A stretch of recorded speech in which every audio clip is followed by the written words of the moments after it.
ಶಾಲೆ ಅಕ್ಷರ ಸಹ ಸರಸ್ವತಿ ಕೇಂದ್ರವಾಗಿ ಬೆಳೆದು ನಿಂತಿದೆ.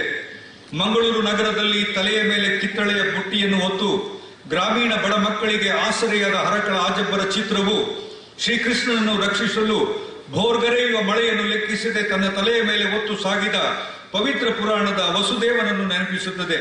ಶ್ರೀ ಕುಟ್ಟಂಬ್ಯಾರಿ ಮತ್ತು ಬೀಪಾ ತುಮ್ಮರವರ ಪುತ್ರರಾದ ಇವರು ಜನಿಸಿದ್ದು ಹರೆಕಳದಲ್ಲಿ. ಹರೆಕಳವನ್ನು ಪ್ರಪಂಚಕ್ಕೆ ತನ್ನ ಅಪರೂಪದ ಸಾಧನೆಯಿಂದ ಪರಿಚಯಿಸಿದ ಆಜಬ್ಬರು ಇಂದು ಪ್ರೀತಿ, ಸೌಹಾರ್ದತೆ, ಶಾಂತಿಯ ಮತ್ತು ನಂಬಿಕೆಯ ಒಂದು ವಿಶ್ವವಿದ್ಯಾನಿಲಯವನ್ನೇ ಕಟ್ಟಿ ಬೆಳೆಸಿದ್ದಾರೆ.